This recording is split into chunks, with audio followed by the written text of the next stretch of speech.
ডাক্তারের কোনো পুরুষ মহিলা নাই, ডাক্তার মানে ডাক্তার ফুল।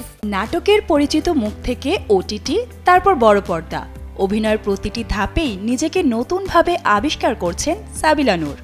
বনলতা এক্সপ্রেস ও রকস্টারে ভিন্ন দুই চরিত্রে নজর কাড়ার পর এবার তিনি আসছেন একেবারে অন্য মেজাজে। কমেডি ঘরানার ফ্ল্যাশ ফিকশন ফাইসা গেছি নিয়ে ওটিটিতে ফিরছেন এই অভিনেত্রী। মাহমুদুর রহমান হিমি পরিচালিত ফাইসা গেছিতে উঠে আসবে এক রাইড শেয়ার চালকের জীবনের বিচিত্র কিছু ঘটনা। হাস্যরসের মোড়কে গল্পে রয়েছে সুযোগ, লোভ আর অপরাধবোধ। সাবিলার সঙ্গে অভিনয় করছেন দিব্যজ্যোতি, আরফান মৃধা শিবলু ও করভি মিজান। নতুন কাজটিকে নিজের জন্য ভিন্ন অভিজ্ঞতা বলছেন সাবিলা। নাটকে তার অভিনয়ের শেকড় হলেও ওটিটি ও সিনেমাতেও নিয়মিত কাজ করতে চান এই অভিনেত্রী। তার কাছে মাধ্যম নয়, অভিনয় শিল্পী হিসেবে নিজেকে তুলে ধরাটাই গুরুত্বপূর্ণ।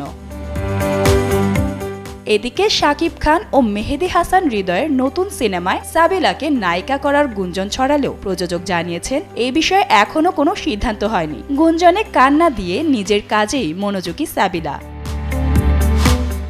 বনলতা এক্সপ্রেসের চিত্রা, রকস্টারের মীরা, এরপর ফাইসা গেছির কমেডি চরিত্র, একের পর এক ভিন্ন রূপে হাজির হয়ে একই ছাঁচে নিজেকে আটকে না রাখার চেষ্টায় যেন স্পষ্ট করছেন এই অভিনেত্রী।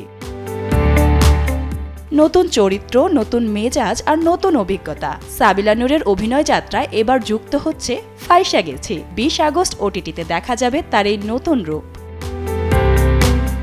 Masuda Eva, Daily Sun.